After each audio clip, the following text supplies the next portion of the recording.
अकबर, जिन्हें जलालुद्दीन मोहम्मद अकबर के नाम से भी जाना जाता है, मुगल साम्राज्य के तीसरे शासक थे। उनका जन्म 15 अक्टूबर 1542 को अमरकोट, वर्तमान पाकिस्तान में हुआ था। अकबर को भारतीय इतिहास में सबसे महान शासकों में से एक माना जाता है। उनकी शासन शैली, धार्मिक सहिष्णुता और प्रशासनिक सुधारों ने मुगल साम्राज्य को उसके चरम पर पहुंचा दिया।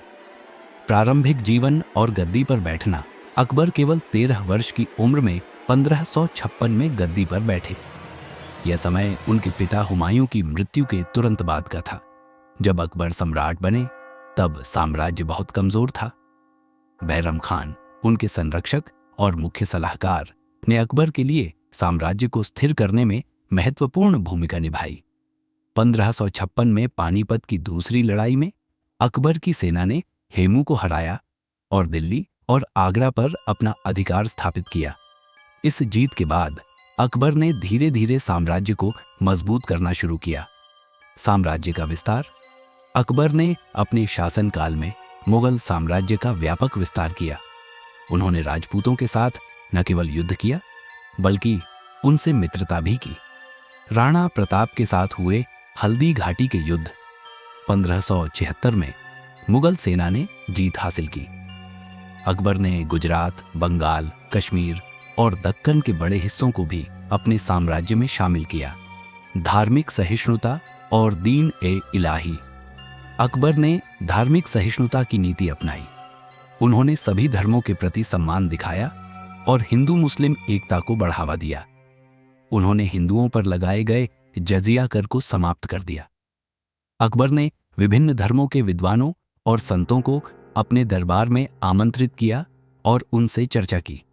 1592 में अकबर ने दीन ए इलाही नामक एक धर्म की स्थापना की, जो विभिन्न धर्मों के अच्छे तत्वों को जोड़ने का प्रयास था।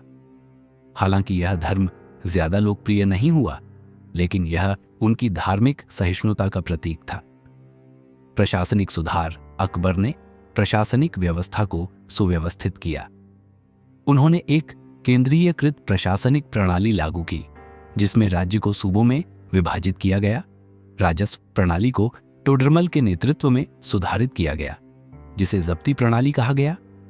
उन्होंने फौजदारी और दीवानी मामलों के लिए अलग अलग विभाग स्थापित किए। कला और संस्कृति का संरक्षण: अकबर ने कला, संगीत और वास्तुकला को प्रोत्साहित किया।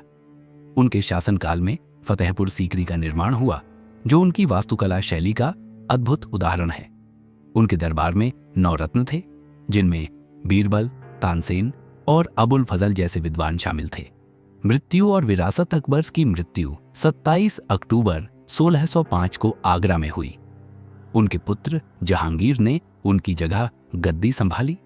अकबर का शासन भारतीय इतिहास में एक स्वर्ण युग के रूप में याद किया जाता है। उन्होंने धार्मिक सहिष्णुता, न्यायप्रियता और प्रभावी शासन की मिसाल पेश की। अकबर का जीवन और शासन यह सिखाता है कि विविधता और सहिष्णुता के साथ साम्राज्य को मजबूत और समृद्ध बनाया जा सकता है। उनकी उपलब्धियां और नीतियां उन्हें भारत के महानतम शासकों में से एक बनाती हैं।